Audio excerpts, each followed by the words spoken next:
I will call to order the January 2021 Finance Committee.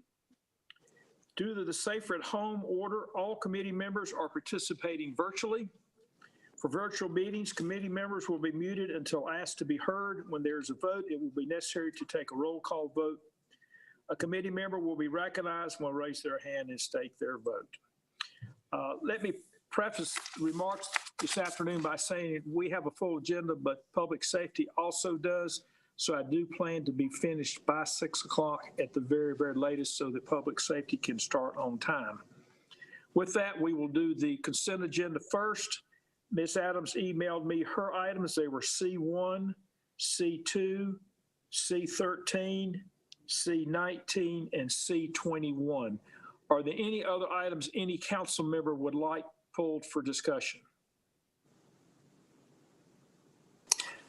I move for approval of the balance of the agenda. Consent We have a motion by Ms. Adams, approval of balance. Is there a second? Second, McIntosh. Second, McIntosh. We will now vote on the balance of the consent agenda. Ms. Adams? Yes. Mr. McIntosh? Aye. Mr. Taylor? Yay. And Mr. Clark votes yes. Those are approved. We will now do them in numerical order. We will start with C1. If the city clerk will please read that. Item C1, resolution approving the CY 2021 Federal Action Plan for the City of Winston-Salem. Ms. Adams, you wanted this one. You may have the floor.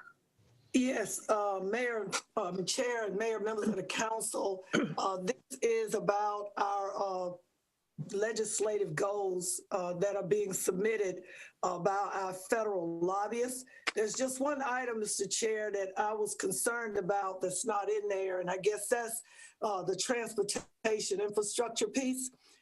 Mayor, I don't see the train or the light rail or the circulator. I don't see anything that helps to move our city forward with transportation in the future. Can somebody, and I apologize for missing it, but I feel like we should have had that one. Yeah, Mr. Chairman. Yes, go ahead. Thank you, Mayor Pro Tem. I don't have anything really working in terms of light rail, but in terms of a passenger rail tying into the train station, you're right that we are working with the state in that regard. I don't know that we're far enough at this point to know what we're really asking for.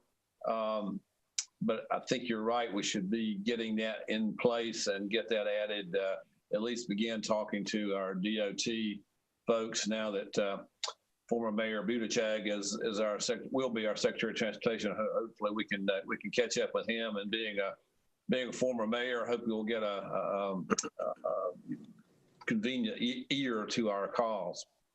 Well, Mayor and members of the council, the reason why this should be a concern, and Mr. Chair, I don't know whether we can add it, because when we went to the congressional cities last year, the past 3 or 4 years, with former Councilmember Bessie and Councilmember Clark, Councilmember McIntosh, we have talked about the train every time we have gone to the Department of Transportation.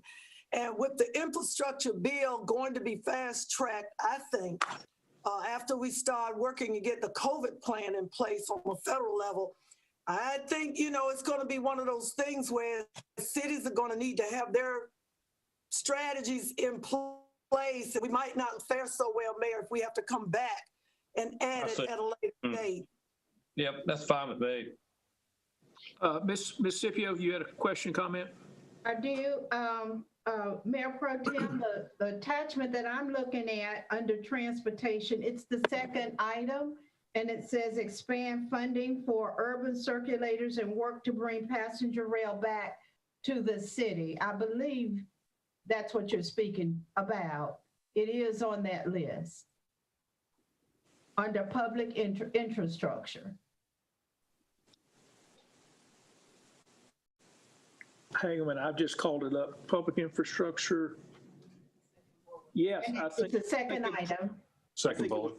Yeah, I think she read that correctly. Mr. McIntosh, you had a comment? My bad. Okay. But we do have a fair amount of research that we have done, and I think it's important that we have that ready to sort of launch and load. And I've talked to our lobbyist, and I've gotten from staff a couple of stormwater things that are shovel ready. I think things are going to happen pretty quickly. So the more I think we're able to have what plans we've done ready to present, the better off we're going to be, because I think it's going to be very fluid and things are going to happen fairly quickly. Okay, Ms. Scipio? Yes, I'd like to ask if we could consider under community, economic, and workforce development. We talk about supporting reentry programs, but it would be much more prudent if we could support prevention programs, crime prevention programs, so that we don't have to worry about people on the back end. We just don't get them in the system at all. So I don't know if there's some funding for that. And I'd also like to suggest that under quality of life, under health and wellness, that we actually put a bullet there specifically for addressing the issues of the elderly population that we have here in our community. But may I suggest that we hold this in committee and let anyone that has any additional comments to get back to Mr. Raleigh is the staff person in charge of this. That'll give Ms. Adams, you can reread what they got for transportation, see how it reads to you, and anyone else. If unless there's an objection to holding it in committee. No, no objection. Mr. Garrett, is that okay? Yes. Good evening, everybody. I think it's okay because as long as we get it done by February, I'm looking at Leslie here. We need to get it done before the virtual congressional Congress meeting in March. Okay, thank you.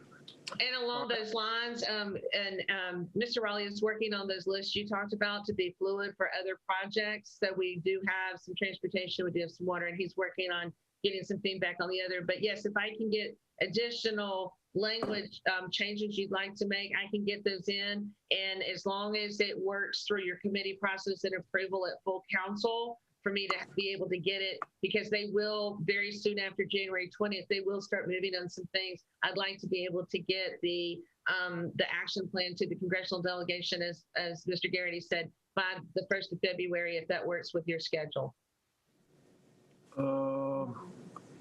Well, if we hold it in committee a month, it'll be February before we meet again. How about if we move it forward, and that'll give us a couple days to get back with Mr. Raleigh? That's fine. And let's keep it on the agenda for Monday night. Can That's we fine. approve it subject to the changes that people recommend and then vote on it at our first meeting in February? Well, I'd like to just get a motion to move it to without recommendation to the full committee, and that way anyone can make any changes and we'll vote on it then. The mayor can push it through the full council. So can I get a motion to move this forward without? Move for approval to move forward. Okay, a motion to move it forward without recommendation. We have a second. Ms. Adams, we're voting now. Yes. Mr. McIntosh. Aye. Ms. Taylor. Ms. Clark votes. So C1 is moving forward without recommendation with the understanding that any comments folks have, we'll get back with Mr. Raleigh and he will wordsmith it and we'll have it Monday night. Can we be sure this is put on the general agenda Monday night so we will talk about it? Okay. All righty. With that, we will now go to C2. This is for information only. Item C2, information regarding Bowman Gray Stadium lease agreement with Winston-Salem Speedway Incorporated, located in the East Ward. Ms. Adams? Yes, I was reading this and at bullet item number 4, allows the use of independent security providers instead of Winston-Salem police officers and Forsyth County deputies. Is that what they've been doing even before the contract? I mean, that they hire their own security people? Mr. Ralph, can you comment on that? Good afternoon, Chairman Clark, Mayor Joines, Mayor Pro Tempore Adams, members of the City Council. Mayor Pro Tempore Adams, So, no, it's been the practice for both racing management and the city to try and hire Winston-Salem police officers and Forsyth County deputies. There's been a challenge in recent years with being able to get enough staffing because there have been other opportunities for off-duty work for officers, quite frankly. And so this language has been added to provide some additional flexibility to be able to meet the security needs for racing management, and this is mainly in the pit area. In light of Mr. Rao and Council and Mayor, in light of the climate that we're living in right now, I just want us to look at this. I'm glad it's information, but I would like staff and us to look at this more closely for safety reasons, the customers, the city, liability. I would just like us to look at this, take a second look at that, Mr. Chair. Okay, this is information only, so we'll take a relook at that. Thank you. Yes, ma'am. Maybe Mr. Rao, just thinking out loud, maybe they can use a combination, but we would like at least some uniformed, either sheriff, police department. We'll definitely revisit that. And as someone who's been to several races, a lot of the action does take place in the pit area. Yeah, really. Okay, that's information only. We will now move to, unless there's any other comments, I didn't see any hands up. We will now move to C13. If the clerk will please read that, please. Consideration of items relating to the West Lakeview Drive Bridge Replacement Project located in the North Ward. Thank you. For those of you that don't know, I hope you've looked at your photos of this bridge in the North Ward. It is indeed in need of repair. And I'm just glad to see that we are trying at least to move it forward. The citizens can't really get out of their community. And this goes back to, Mr. Chair, the infrastructure bill that's going to come. It's going to be fast tracked now. And you got to have projects ready to go. But some of our bridges, they won't last that long. And we've already seen it from Reynolds Park Road to Old Greensboro Road and the one over there, what is it? I can't think of it. In the Northeast Ward, Noble, no, anyway, and West Lakeview.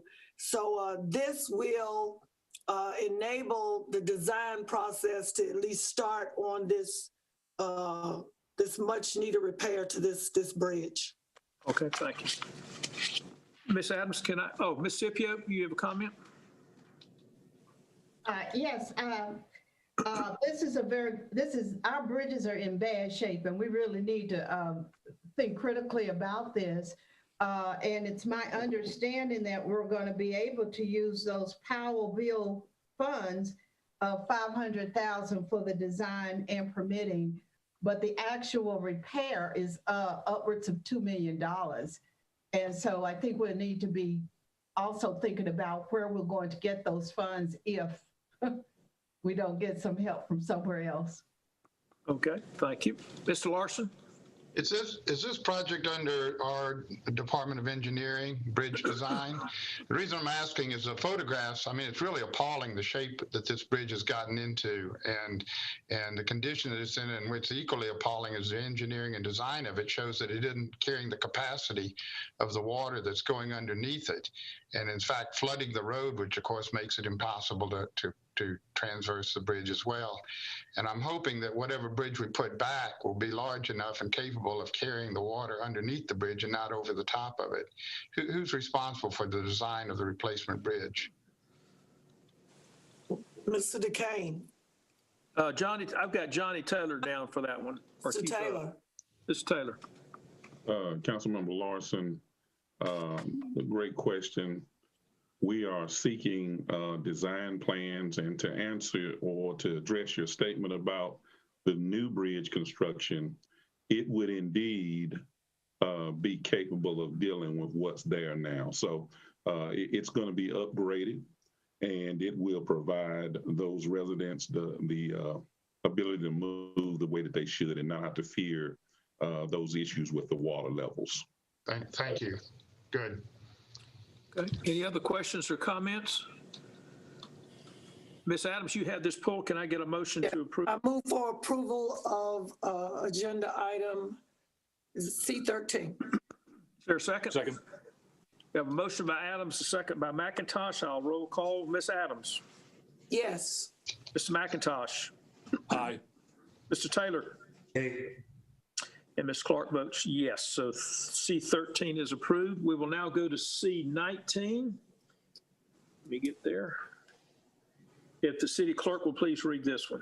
Item C19, resolution authorizing waiver of the compliance contained in a deed restriction on a property owned by the Women's Division of Christian Service of the Board of Missions of the Methodist Church, located in the East Ward.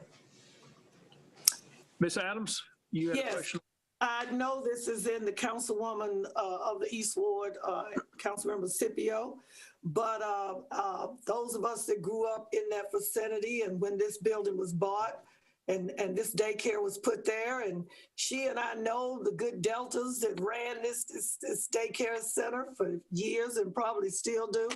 I think this is a wonderful, momentous occasion for this to happen. And I thought it just needed to be brought to our attention what great pre-K looks like when people actually believe in it and work collaboratively with others to make it happen. And I move for approval of the resolution. We have a motion to approve C19. Is there a second? Second. Are there any other questions or comments? If not, I will go a roll call for a vote. Ms. Adams? Yes. Mr. McIntosh? Aye. Mr. Taylor? Yes. And chair votes yes. C19 is approved. We have one more consent item. It's C21. If the clerk will please read this one. Item C1, resolution authorizing acceptance of CARES Act grant funds and execution of agreements with local homeless service provider agencies. Ms. Adams? Yes, Chair and Mayor, members of the council, again, every time we get any funding, whether it's COVID or some housing funds, staff needs to go over this, just a short scenario, but they also need to show us the matrix that we had created to show us how much funding we received and what we're doing with it. Okay, so Ms. Logan Ford, can you provide some type of chart for the meeting Monday night or Tuesday night, I guess it would be? Chairman Clark will provide the chart for you. Yes, sir. Okay, thank you. Any other questions on this one? I'm assuming this is the homeless shelter where we're putting them up in a hotel? Chairman Clark, this item is actually an additional group of funding that will be coming in. It's a little over $944,000.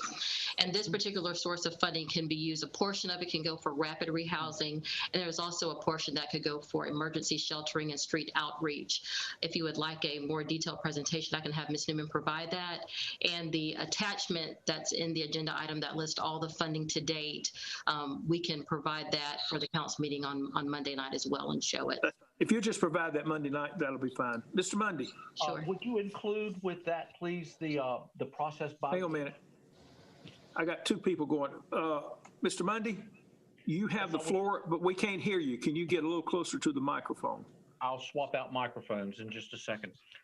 I would like to ask if we can include in that presentation how these particular agencies are chosen for the next time we need to choose nonprofits to partner with us. Absolutely. Okay. Yes, sir. Thank you. Okay. I do not see any other. Mr. Larson, you have a question. Yes, quick question. We're getting a lot of COVID money right now. A lot of funding is going out to agencies. Are we responsible for auditing how this money is spent? There are specific guidelines how the money can be spent, and they do provide documentation back to the city, yes. Okay, thank you. Thank you. Okay. We will have a chart for this, a little more information Monday night. I think I have a motion, do I not? Yes, Mr. Chair, I move that we approve consent item 21. But I also want to throw in that we're getting money from the government for housing and utilities assistance, but we also need a matrix for that as well, Chair Clark. Okay, thank you. That's coming on at a later date. Do I have a second to C21? Second. Okay, we'll now vote. Adams, Yes. Mr. McIntosh, Aye. Mr. Taylor, Yay. and the chair votes yes. What Ms. Adams was alluded to in the paper the other day, there was an article, matter of fact, I think it was the lead article 2 days ago. The city's receiving 8.4 million, and I think the county's getting another 4.2 million, something like that, for rent assistance. And I'm assuming, I don't see Mr. Garrity up here now, but I'm assuming we'll be getting additional information on that shortly. Okay, thank y'all very much. That's all the consent items. We will now go to the general agenda. G1, clerk will please read this one. Item G1, presentation on the 2021 reappraisal of real property. We have a special guest today. Let me be sure. John Burgess, who is with the county, who is our chief. I guess you're the Nicodemus of the county. You're the tax assessor, right? That would be one title, yes. Yes, okay. So with that, sir, we will give you the floor, and I want to thank you for joining us today.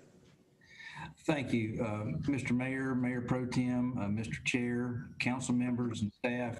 I appreciate the opportunity to be able to spend a few minutes with you to talk about the Forsyth County 21 reappraisal. And it's my understanding that Ms. Martin will be assisting me with the slides, so I appreciate you already having that up for me. I understand that your time is limited today, and so I will try to be informative and also brief. For the benefit of those who may not be aware or those watching on TV, you may wonder why we even do reappraisals. And so I want to take just a second to make sure that everybody understands. In North Carolina, there are 4 types of property that we appraise and tax at the local level, and that is real estate, personal property, registered motor vehicles, and public service. Those last 3 items are actually by statute already appraised each year at 100% of fair market value. Real estate, on the other hand, is not valued annually. And as you can imagine, as time goes on between reappraisal cycles, the real estate market is constantly changing. And as time goes on, an imbalance creeps into the property tax system, meaning that people that own property are paying a disproportionate share based on the property they actually own. So the purpose of each reappraisal is to adjust our real estate tax values to reflect the current real estate market, and thereby in 1 year, the year of the reappraisal, we would bring all 4 property types into 100% of fair market value, and thus reestablish fairness across all property owners in the jurisdiction, that each property owner would pay taxes based on the property they own, regardless of the type of property. Next slide, please. You can imagine that the North Carolina General Statutes have several statutes for our benefit, and one of those is GS 105-283, which is the Uniform Appraisal Standard. And it gives us guidance regarding what our task is, and that is that we are to appraise all property, real and personal, as far as practical, be valued at its true value in money. The statute goes on to indicate what that true value in money actually means, and it means the price at which a buyer and seller would exchange property for. In other words, what would it sell for? So in us trying to estimate market value, which is the price it would property would exchange between 2 a buyer and a seller, we actually use sales that have occurred in the actual market to be able to analyze those, to understand what property people are paying a certain amount of money for to obtain, and we use that information to appraise all the property inside the jurisdiction. Next slide, please. So you can understand that how we keep up with those sales is we have to know all the transactions. One reason I keep up with transactions in the county is I want to be able to send you a tax bill to your home. And I need to keep up with who owns real estate property. And in looking at transfers, there's really 2 different types. And that is those that have occurred without any sort of related party transaction, like sales between family members, related businesses, things like that. we don't use transactions of those natures because they don't reflect current market value. The North Carolina Department of Revenue provides guidelines which we utilize that help us understand which sales or which transactions we should use in our analysis. And in Forsyth County, since January of 2017, there have been over 27,000 qualified sales that we have used in our database. Just to be clear, we do not use foreclosure sales in our analysis in our database. I do track those so that I understand in the event there could be a clustering of those foreclosure sales in a certain area to be aware of that, but we do not use that data specifically in our valuation purposes. Next slide, please. This is a map, obviously, of Forsyth County, and you can see a lot of green dots. Each of those green dots represents a qualified sale that has occurred since January of 2017. You can see that those sales occurred across all of Forsyth County. You can see in certain areas they are more clustered than in others. And some of that reason is because there is a density of parcels in certain areas and not in others. Around the northern part of the county, you can see fewer sales there. There are also fewer properties. So those are the sales that have occurred from January of 2017 to present. Next slide, please. And this slide has a few less sales on it because these are just the sales that occurred in January of 2020 through the end of September. Now, while our appraisers may use a sale as old as January of 2017, we really don't like to do that. What we would prefer to do is find qualified sales of similar property as close to the subject property as possible that have sold as recently as possible to our reappraisal date, which is January of 2021. But I wanted you to understand that there still was a nice amount of sales in 2020 that occurred for our appraisers to use. Next slide, please. This is these are the foreclosures that have occurred since January of 2017. Very fortunately, we have had a much reduced amount of foreclosures in Forsyth County over this last 4-year period. I think there were somewhere around 220 some foreclosures that occurred in Forsyth County last year. So again, we don't use that information directly, but I do monitor it to make sure that there aren't pockets of foreclosures. Next slide, please. So I wanted to make a few other statements, is that our objective in producing these values is that we produce values that estimate the fair market value, and they are equitable, they are fair. I want to emphasize that our appraisers follow the real estate market. We follow it because we use sales that have already occurred to understand the market itself. So our values don't create the market, they don't alter the market. Nothing about a tax value would inhibit or benefit anyone in a real estate transaction. Our tax value should be meaningless in those situations. As part of our process, we do certainly have strengths. We are data rich. All of the property attributes that we have obtained across the county have been obtained by our staff through the years. So we have more data than anyone on properties or sales. We do utilize a systematic approach. And we do, and some people may not be aware, we do have to meet statistical standards for the results of our values as compared to sales that we see in the market. As soon as we have strengths, we also certainly have weaknesses. So I want to be upfront about some of those that could occur. Certainly, we don't get many invitations to come inside people's homes or other buildings, so we do not always have a good understanding of a building's interior condition or sometimes even the items that are inside. So I want to be clear about that. Some areas can certainly have more limited sales. That doesn't mean that we alter how we do our job. It does make our job a little more difficult. In those cases, we just simply move a little further away from that home that or property that we're evaluating, and look for sales a little further away until we understand what the market is telling us. And in some cases, we can have a very fast changing market, whether it's going up or down. And if the market's changing fast, that can just be, that can increase the difficulty of our job. But none of those prohibit us from being able to do a good job. They do make the job more difficult at times. Next slide, please. So one thing, if you hear me talk about this very much, you'll hear something about a sales ratio, and all that is it is simply comparing our assessed value to the sale price that has occurred in the market. And so these numbers that you see toward the middle and bottom on the right of this slide, like 0.81, 0.93, that's the sales ratio for a group of properties. That's also known as the assessment level.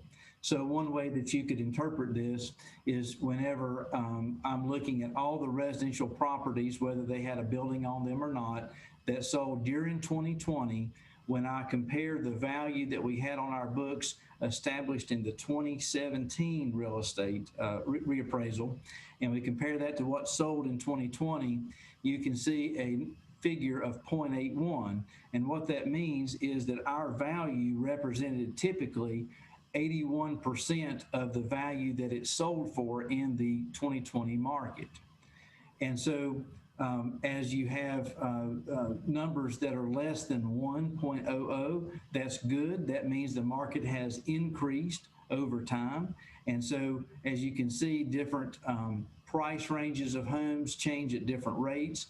You see at the bottom there, commercial is at 0.95. And so what that's saying is if you looked at all of the commercial properties across the county, while individually those property values may change greatly based on the type of property it is, overall, all commercial properties would only need to go up 5% as a gross total in value in order to bring them into alignment or 100% of fair market value, whereas properties like homes, residential sales in the 100 to 149,900 mark would need to go up 22% typically for us to achieve fair market value on those.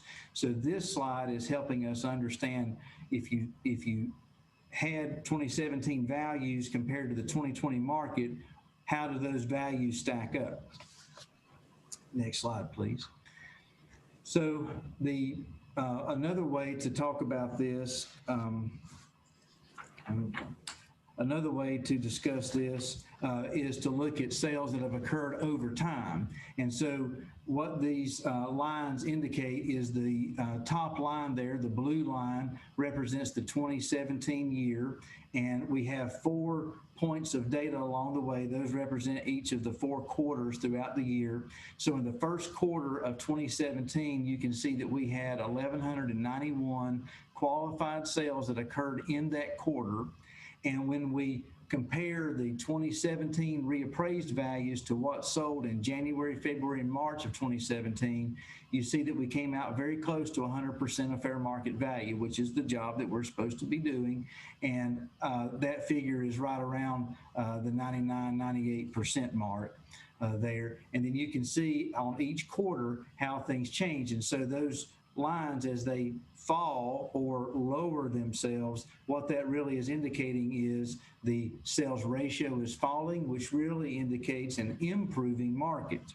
So this is good news because every year, quarter over quarter, every quarter, year over year, you would see the real estate market increasing, which means that our ratios are falling. And so that means that things are going well in the real estate market here generally.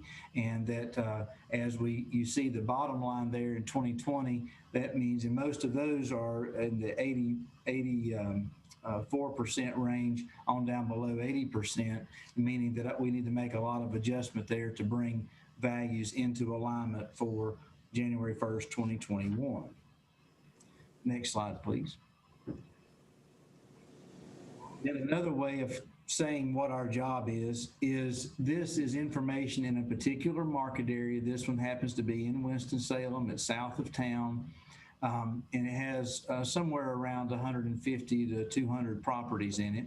The properties are very uniform in nature. They're built by one builder, or developed by one builder, and the quality of construction, the size of the homes, the look and feel of the homes is all very, very similar one to another. And in 2009, there was a reappraisal, and in the year leading up to that, there were 15 sales in that market area, and those sales indicated that there was a median price per square foot. In other words, they sold for about $94.80 a square foot. And so, understanding that's what the market is, then that indicates what our task was as appraisers, was to end up for the 2009 year to be somewhere close to that $94.80 per square foot value range. 4 years go by, we have the 2013 reappraisal. You see here that we have fewer sales in the same market area that occurred in 2012, and you see a lowering of the sale price per square foot down to $82.30. 4 years later, you see in 2017, the sales volume was back up in 2016 to 18 sales. You see that the median price per square foot increased to $86.07. And now for 2021, you see that there have been 15 sales, and those 15 sales actually are from January till about the end of September. Those sales occurred, and they have a median price per square foot of $124.93.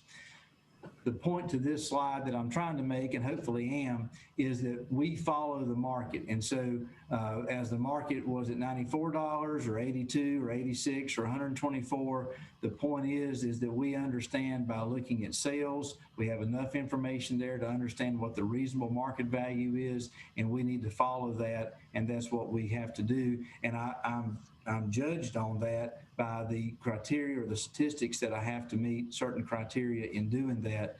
But this is just another way of trying to indicate how things change over time. Every 4 years, each one of these homes is another 4 years older. But you still see that a lot of times the sale price per square foot still increases, or in some cases even dramatically increases. Next slide, please.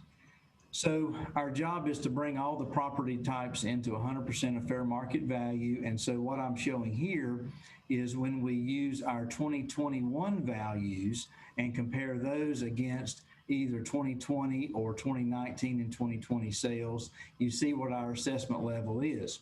I'm supposed to be at 100% of fair market value. Actually, I'm supposed to be within 10% plus or minus of 100%. And you can see that most all the results are certainly within 1%, and most are within about 0.5% of that 100% level that we're after. Okay. There are other measures beyond the assessment level or these ratios, and those deal with the coefficient of dispersion, which talk about the goodness of fit. Those help to make sure that the other results we have in that market area are not far ranging from the typical or that median assessment level. So it's a goodness of fit measure. The other measure is price-related differential, which is PRD. 1.00 result is actually exactly what you want, which means there's no evidence of either progression or regression in your valuation approach or model. Next slide, please. This is a heat map indicating change of value from 2017 to 2021. I do show this because a lot of people ask, and it's a reasonable question. I will point out that change of value is not really a valid reason to appeal. You can appeal for any reason. You're still welcome to appeal for that, but usually your appeal needs to have more data to it than that. But what this does is it takes an answer from each parcel in the county. There's about 160,000 parcels in the county. And it compares the 2017 value to the 2021 value.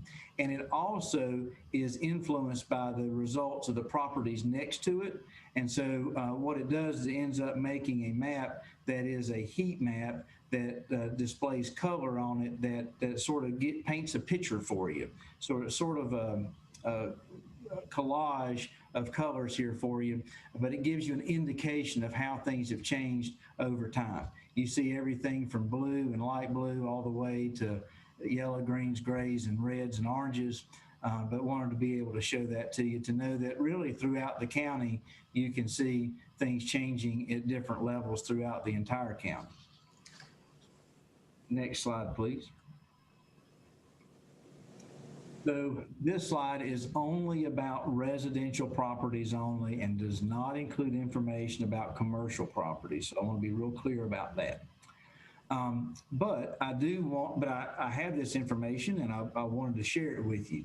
So we mailed out valuation notices the 1st of January. Those should have already been received by folks in our community or property owners in our community.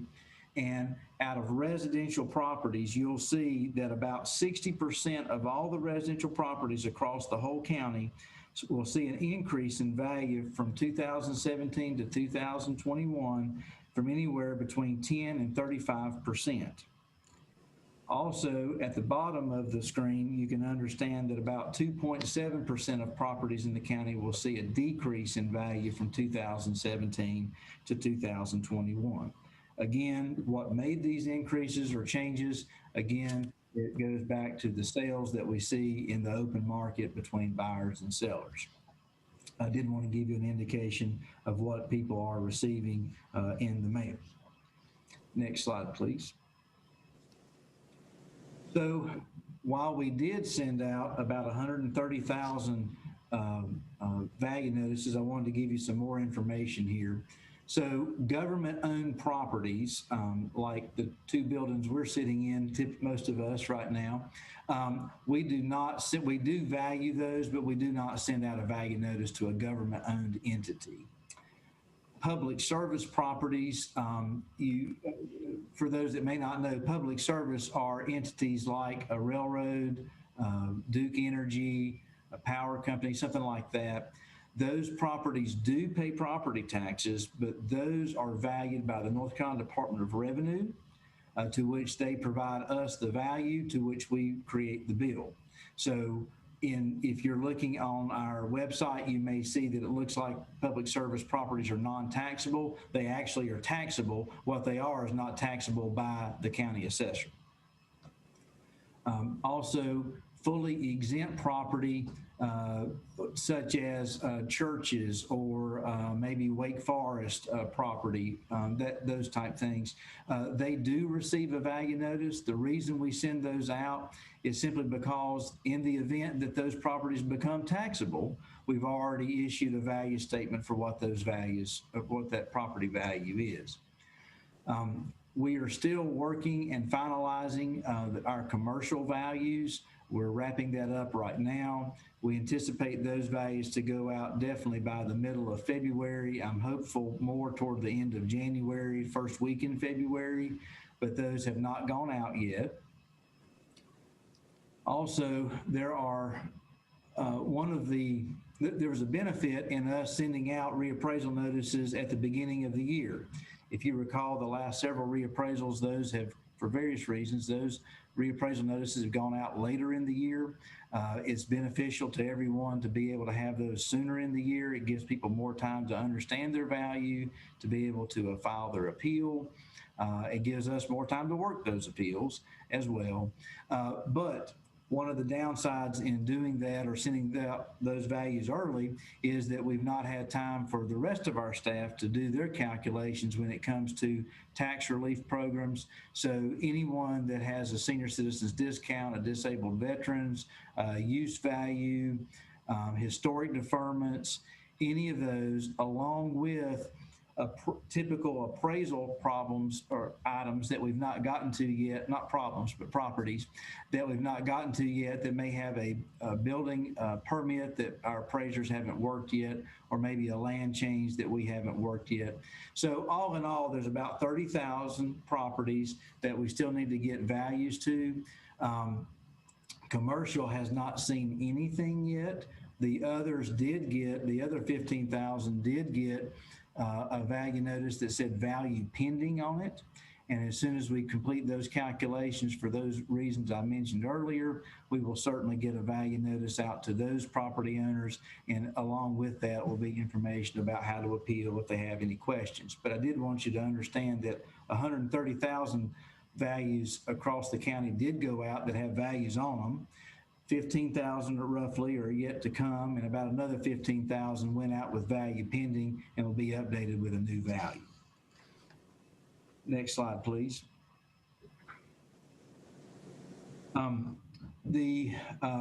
Certainly, we want people to appeal their property value if they feel like it's incorrect. Typically, if it's plus or minus, if our value is within 10% of what you believe to be reasonable market value, then typically you would say that our value is reasonable.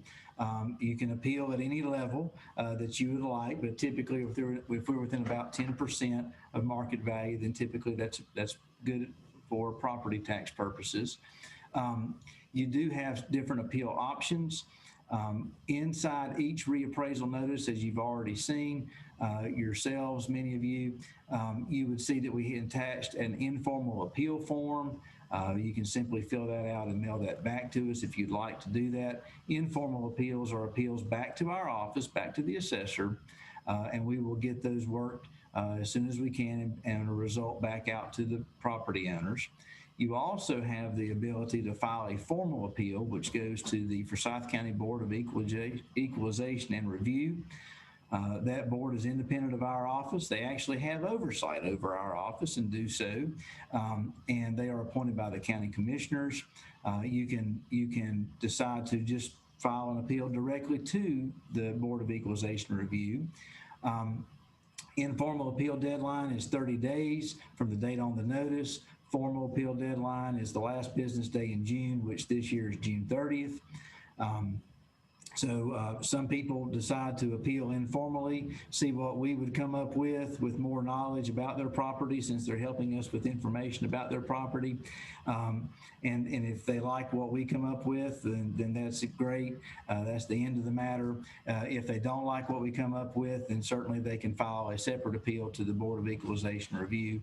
So in the year of a reappraisal, real estate property owners actually have up to 2 abilities to file a local appeal if they would like.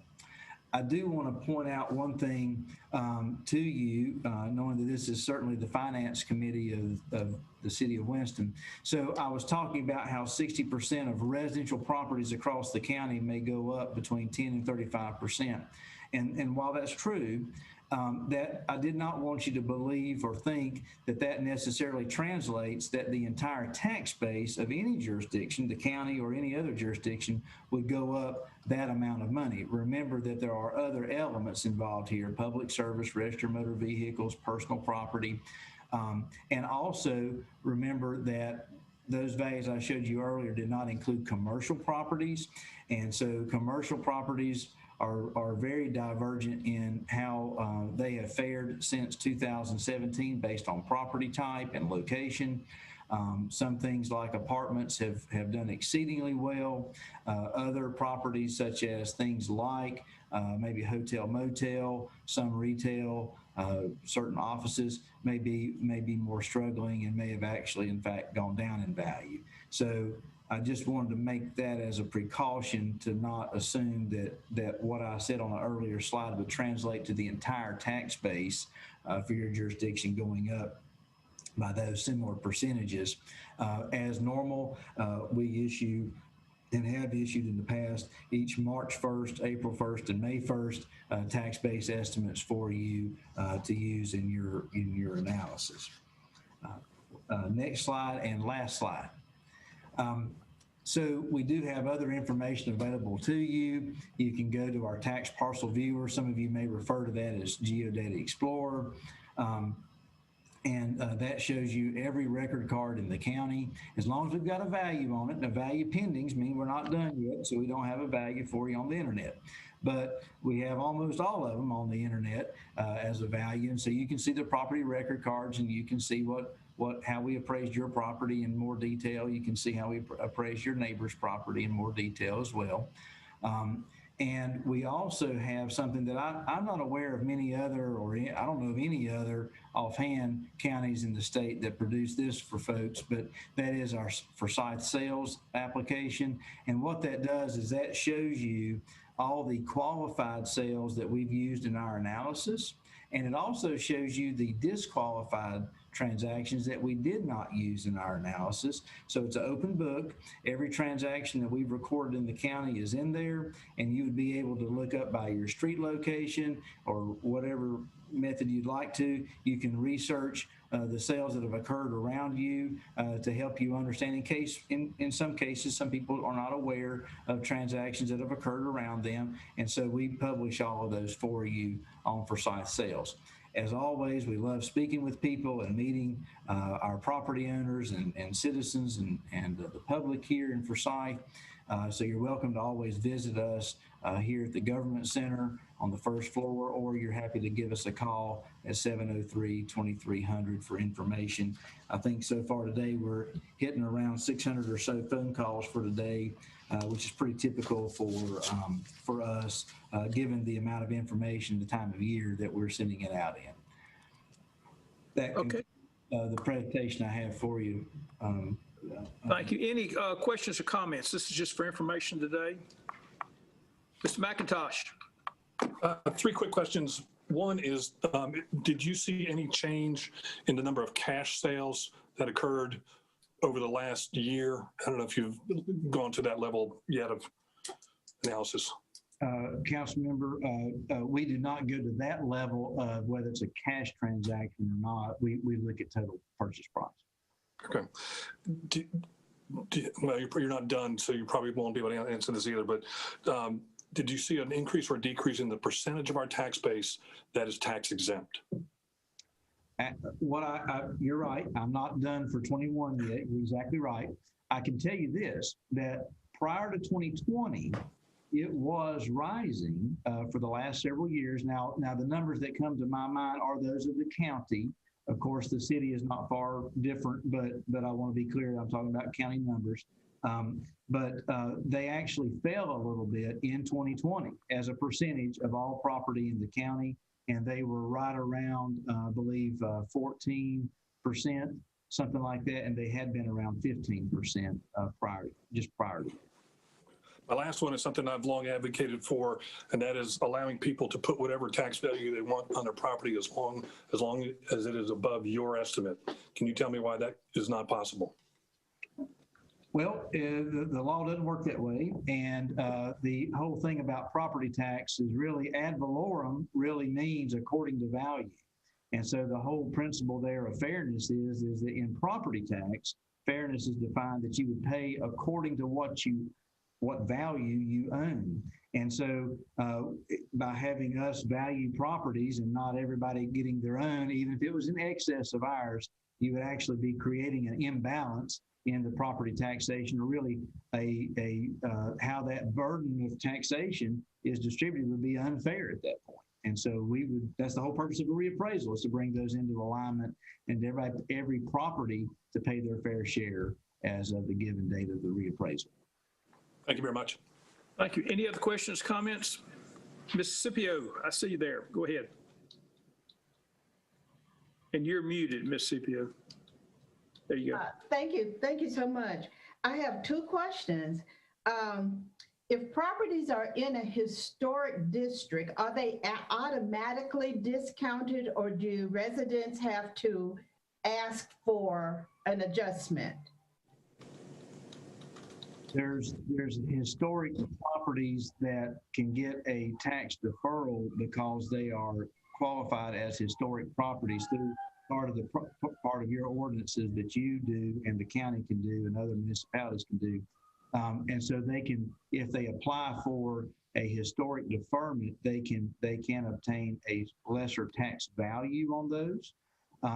If it is a historic district per se, and that is all, not a historic property, then those buying of that fact alone, that is not directly changing value unless it is borne out or observed through those sale prices of homes in that historic district, and that can impact property value in that way, then we would be following the market value there. Whatever benefit or detriment, usually benefit, that would have would help to support values typically. And my second question is, senior citizens and disabled veterans may or may not know that there could be some tax relief for them. Do they have to go through the informal appeal process to get that, or what is the process that they can get that tax release? Yes, thank you for that question. So no, you do not need to appeal your value in order to receive what we would call the senior citizen or homestead discount. What we have is attached in that in the notices we mailed out, there is information there that talks about contacting us if you are 65 years of age or older, or totally and permanently disabled. And there are some other criteria, such as income threshold limits and things like that. For the 2021 tax year, the income threshold level was $31,500 in income during 2020, not counting inheritance, but it counts everything else, any other kind of income that you may have. So if people meet those basic criteria, then we ask them to certainly apply. And so that's where they could call our number 703-2300. We have that information, those applications online as well. And we help people every day at our office fill out those applications. Thank you. Thank you. Okay. Any other questions, comments? This is just for information. John, thank you so much.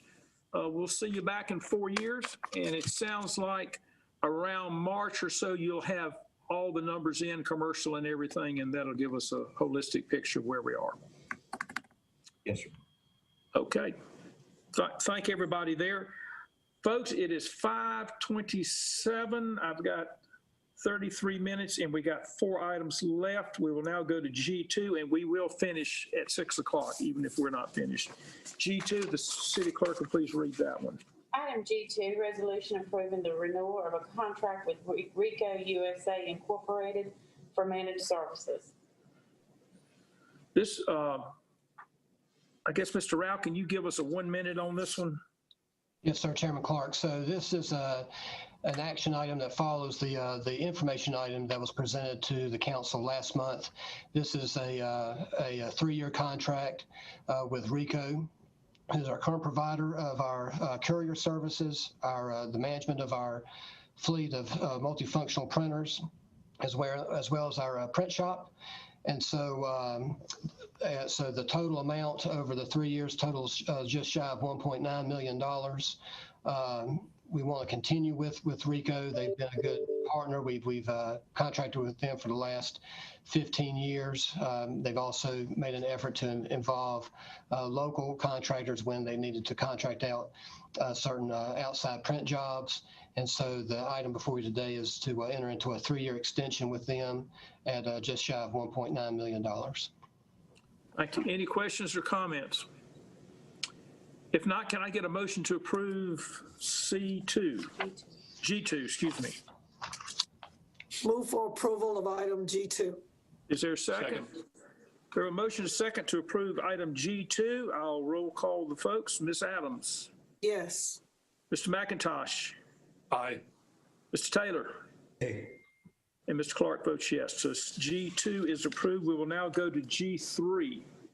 Item G3, resolution authorizing the execution of a lease of city-owned property to WS LLC and its affiliates, and an amendment to the companion amended and restate incentive agreement located in the Northwest District. This is the new baseball contract. Ms. Saunders, I see you there. Would you like to present something here? And hopefully this is not new news because this was presented in closed session at Finance last month. But Ms. Saunders, you have the floor.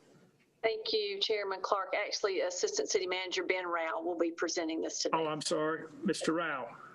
Yes, sir, Chairman Clark. So just to give just a brief kind of recent history, in 2014, the mayor and council approved a restructuring of the current stadium lease agreements with the Dash that extended the term, simplified the financial structure, and stabilized the debt expense while ensuring that the cost of the stadium continued to be paid from team revenues. As a result of that 2014 modifications, the city became the sole owner of the stadium. At the same time, we also modified the incentives agreement to reduce the surcharge, to establish a payment in lieu of taxes on the property, and to require the team to acquire a line of credit to ensure payment of the lease payments.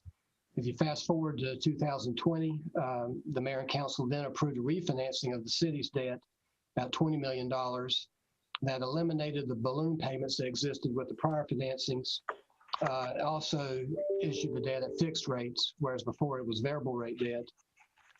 And so the total lease payment that the team owed under the refinancing was about a little over $1.5 million, and the ticket surcharge was $175,000. So the total payment due from the team was $1,720,000. That did not include the pilot, which totals about $93,000. If you look back over the last year, obviously there have been considerable challenges with the pandemic. Minor League Baseball canceled the 2020 season. So as a result, the Dash was not able to make their lease payments as well as pay the ticket surcharge. And then on top of that, even prior to the pandemic, there was discussions within Major League Baseball about the idea of contracting the number of minor league baseball teams in the farm systems from 160 to 120. So I think based on both of those occurrences, the owner of the Dash approached the city about restructuring the current lease agreements. There's currently 2 lease agreements for Truist Stadium to really position the team to be able to remain one of the 120 remaining minor league teams. So the action item that's before council, the finance committee today and the council this month, would be a new 25-year lease agreement that would reduce the payments. They would go from $1.5 million to down to $750,000 in the first year. It would also look to possibly consolidate these 2 lease agreements into one agreement, just to just streamline those agreements. It also would amend what's called the amended and restated incentives agreement to eliminate the ticket surcharge altogether, and then also to coordinate to the payment of the payment of the taxes with the lease payments, so where all the payments be due on June 1st. So the way that the lease structure would be set up, the first year, the lease payment would be $750,000. Then each year after that, it would increase by 1.99%. So what is the result of that? So obviously the debt still has to be paid. We're looking at debt payments between $1.4 and $1.6 million through 2039. It means that the city's contribution would range anywhere from $178,000 to $633,000. Considering that if we move forward with the existing lease agreements, there's that possibility that the team would not be able to pay them, and then the city would be left with having to shoulder the full amount of the debt payment, the $1.4 million to $1.6 million. When you look at how we've structured the leases, once the debt is paid off in 2039, the team would continue to make lease payments, and that would enable the city to restore the contributions that it will have had to make in those earlier years. And then as a result, begin to build up some reserve that could be applied towards future capital maintenance needs. So the item before the council is approval of a new lease agreement and an amendment to the amended and restated incentives agreement. This item, because of the amendment to the incentives agreement, will require a public hearing. That public hearing will take place on February 1st, and at that time, council will consider the resolution for approval. Just to give some background information about why we're proposing this and recommending this, there's 2 charts in the council action that shows how the team's payments compare to other minor league or semi-professional baseball teams that are residing in fairly new baseball parks. And then also there's a second chart that shows how much of the city debt payments are covered by the team's payments. And if you look at those charts, you'll see that right now the Dash pays 100% of the debt, which is not the case with a number of these other cities. I'll be happy to answer any questions. Mr. Mayor, Ms. Adams and I have been involved several months on this. And Mr. Mayor, would you like to make some comments? Thank you, Mr. Chairman. Just very quickly, Mr. Rao did a great job of summarizing that. I think it boiled down to a fairly simple question. Does the city want to be stuck with an empty baseball stadium, yet with the debt on that stadium where we would have to pay the whole debt service of $1.6 million thereabout, or work with an aggressive releasing of this where we will reduce the lease for a while? The key thing I think we can say to the taxpayers is if you look at the life of the financing, the new 25-year lease, at the end of that lease, the city will be totally whole.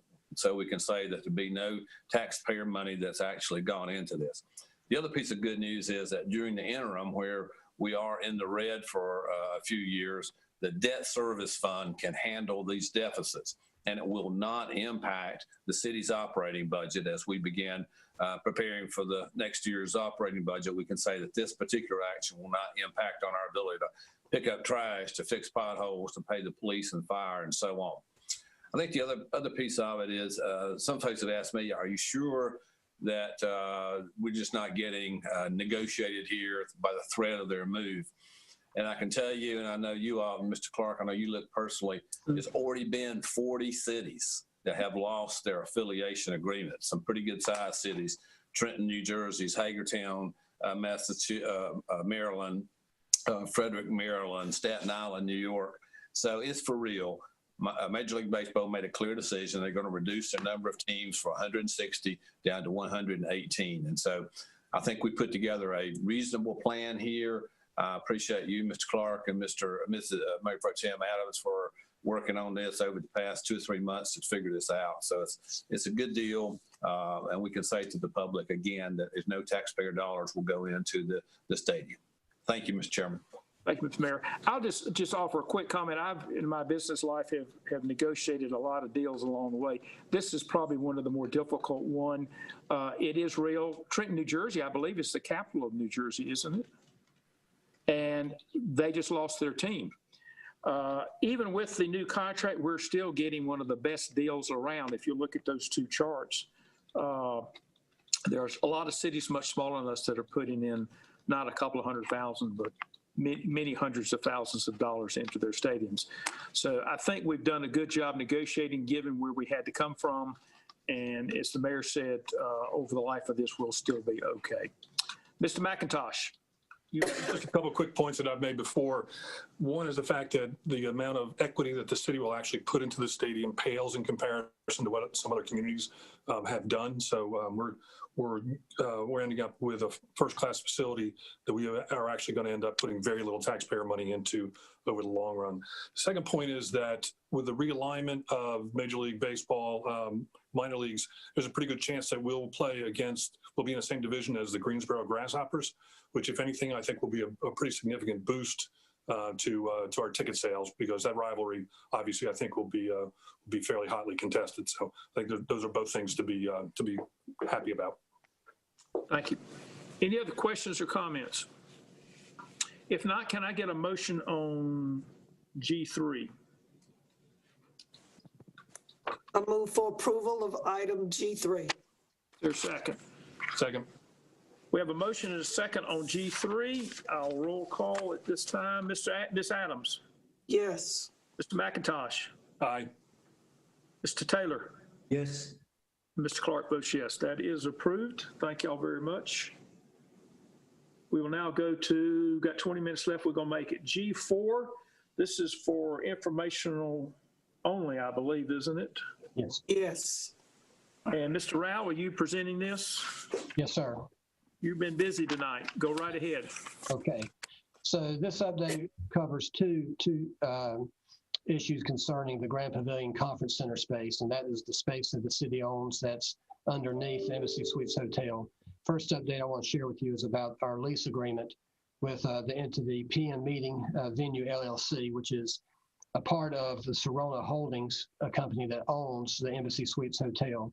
So if you rewind back to February 2004, the city entered into a development agreement with Noble Investment Group to basically redevelop the Marriott, what's now the Marriott and the Embassy Suites, into what's the Twin City Quarter. As part of that, the city improved the Grand Pavilion and Conference Center space under the Embassy Suites, and made some initial investments in the Benton, and we contracted with Noble Investment to operate the Benton. Fast forward to 2017, the hotels were sold to Hospitality Ventures Management Group, who then in turn in 2017 sold the Embassy Suites to some limited liability companies that were part of the Serona Holdings group. The lease of the Grand Pavilion Conference Center space totals $600,000 a year. And Hospitality Ventures Management Group, which manages the Benton for the city, also managed the hotels. Prior to the pandemic, so this is back in the fall of 2019, PM Meeting Venue, part of Serona Holdings, ceased making their monthly rent payments on the Grand Pavilion Conference Center space starting in September. So the lease payments amount to $50,000 a year. And the pandemic impacted the hospitality industry, and they have not made any payments to the city since August of last year. So the total amount that they're in arrears is $800,000. Towards the end of October of this past year, 2020, the city, through our outside legal counsel, sent a letter to PM Meeting Venue LLC declaring our intention to declare them in default unless they became current on their payments. We've had discussions, city staff and our legal counsel have had discussions with the owner and their legal counsel, and we're in the process of working through an arrangement where we can develop a payment plan with them to pay both what we're calling the pre-pandemic lease payments that they owe, as well as the pandemic payments. Ultimately, what we're looking for here is a path where the city would retain operation and management of the space, that basically PM Meeting Venue would no longer operate the space for the city, that the city would take over management of the space. We would use Hospitality Venture Management Group, our current operator of the Benton, to operate the space for us. We would realize and take credit for the revenue that's generated from the events booked there. So we're trying to find a path really to end that lease, but yet make sure that PM Meeting repays the city for the lease payments that they owe us. And so as part of this information item, I want to share with the committee that hopefully next month, staff will be bringing back a number of agreements or amendments to the current lease with PM Meeting Venue that would establish the payment plan, and also potentially to provide a path for essentially terminating the lease while still making sure that PM Meeting pays the city what they owe. But then going forward, the city would manage the space, would realize the revenues from holding events there. So that's the first update I wanted to share with council. The second update is our intent to actually invest in improvements to the Grand Pavilion Conference Center space. I think that for some time it's been acknowledged that the space has looked tired, that it's outdated. I provided some pictures in the information item that shows, the carpet, the wall coverings, the light fixtures. And so, back in April of, let's see here, it's actually back at the end of last year, 2019, early 2020, staff brought forward a recommendation to use part of the remaining balance in the Union Station redevelopment project to invest in improvements in the Grand Pavilion Conference Center space, $1,565,000 to be exact. That would refresh that space as well as modernize the elevator that the city owns. That's part of the Cherry Marshall parking deck. Right now, we have an interior designer under contract. We've been working with HVMG on developing the specifications for the kinds of improvements we want to make. We're not looking at a renovation where we're going to knock down walls and reconfigure space. It truly is a refresh type project where we just want to update carpet and light fixtures and paint and those types of improvements to really position the space to be marketed as part of the Benton. I think our ultimate vision is for the Grand Pavilion and Conference Center to be looked at as an extension of the Benton, so that it will be part of the marketing of the Benton for, hopefully even larger events, larger conferences. So hopefully in the next several weeks, we'll be going out to bid for that work, bring back a proposal to council to award a contract to do the work, and then hopefully start on the work. And I hope I'm not being terribly optimistic here, but I mean, hopefully by late April, early May, can actually get in the space and start working and making those improvements. So it'll still be some time, but we're wanting to kind of move ahead, kind of go our own way, if you will, from PM meeting venue group, and then start reactivate that space and hopefully attract some events when we're able to do that again. Be happy to answer any questions. Thank you, Mr. Rao. Any questions, comments? This is just for information only. All right. I do. Mr. Mundy. Mr. Mundy has a comment. I'll go after you. Okay, Ms. Adams. Just want to make it clear that when we went down this road, like probably many other cities, municipalities, we thought we had landed a great deal. For many of you all in the listening audience and citizens, cities normally aren't in the business of operating hotels and convention centers and things like that. Even ballparks, as much as people would want us to, we own the infrastructure, the taxpayers, but we don't have the expertise to do that. And we make our money by letting other people do it, and they pay us money. I would hope that staff, if you could get me sometime next week, I'd like to see information on PM meeting on what they look like nationally into how they got to this point with us. Thank you.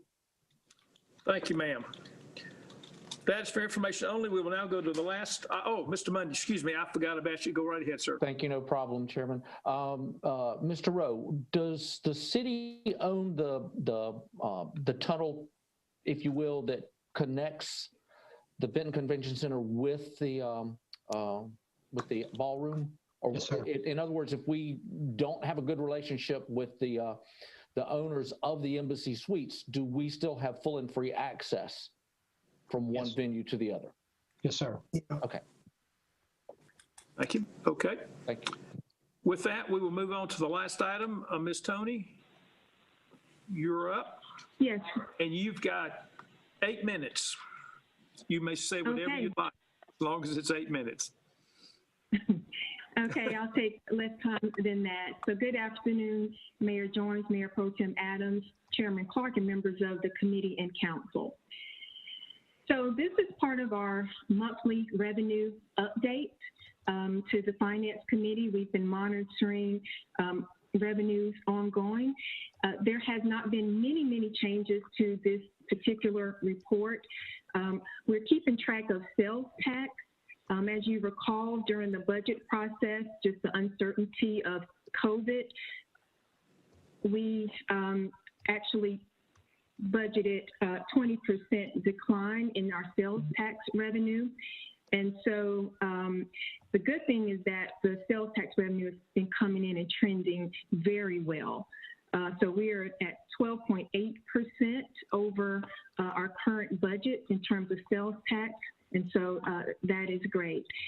The other areas of revenue have not changed much, but I will be given a definitely updated early forecast next month, so you'll see a little bit of changes in these numbers at that time. Just looking at the sales tax graph, you'll see just a slight decline from month to month when we look at year-to-year projections, FY20 versus FY21 projected, and then our FY21 actuals. That does not necessarily translate into a decrease in revenue because our percentage distribution is actually higher since we went up on our taxes. So just overall sales tax has been trending very well. The only other area, Mayor, if you want to go to maybe the utilities franchise tax graph, I'll just mention here, there has been an ongoing decline in our utility franchise tax. And so those taxes are our natural gas, electricity, telecommunications, and video programming tax revenues. And as I've kind of pointed out previously, electricity, just because of low heating days, have been trending low, as well as our natural gas consumption. For the telecommunications area under this particular tax, it's lower because people are abandoning their landlines and more people are using cell phones as their only source.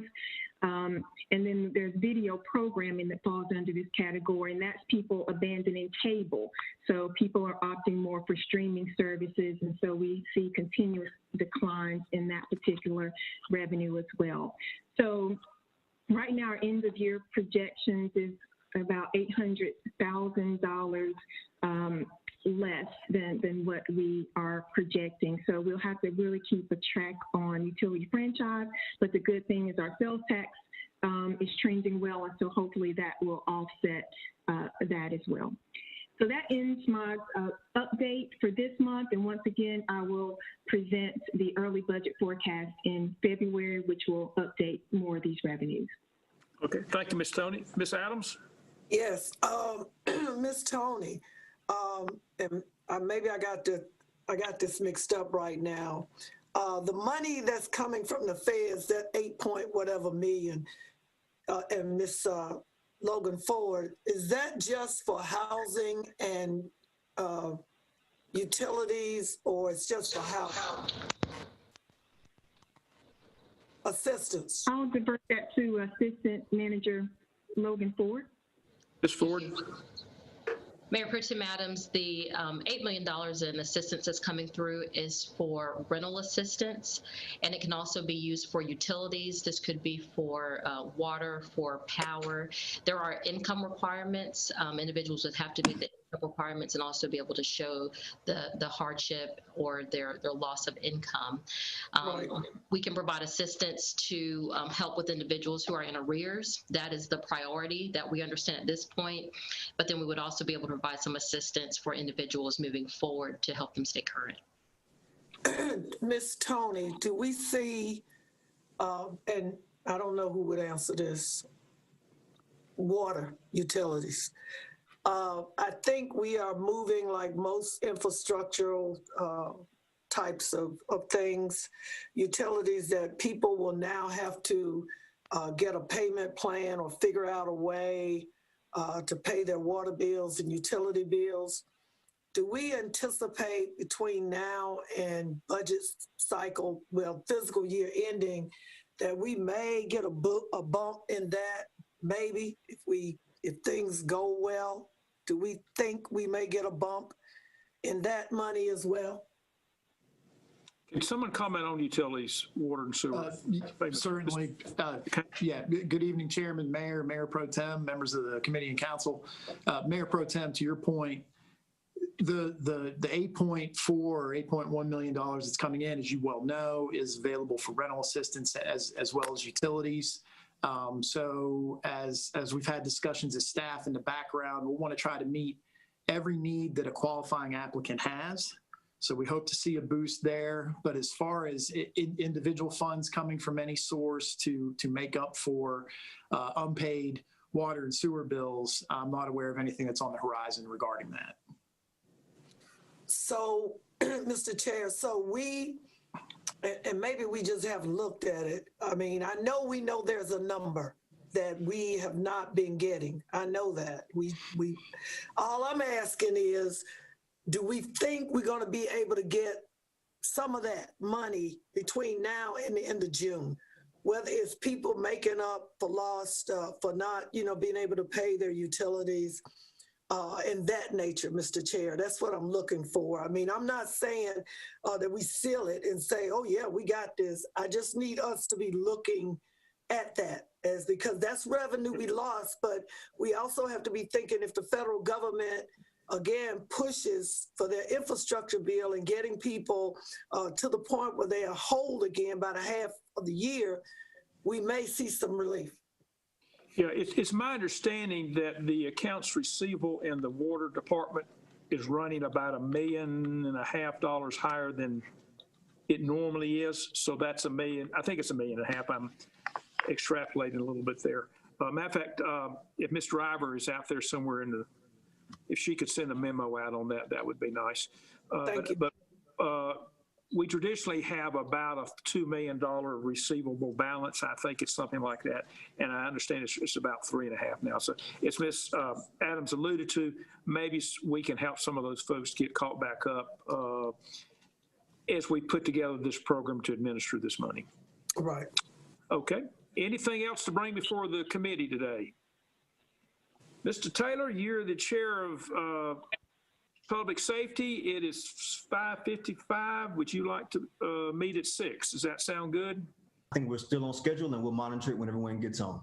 Okay. Thank you, Mr. Taylor. You got the computer now. Take care. Adjourned.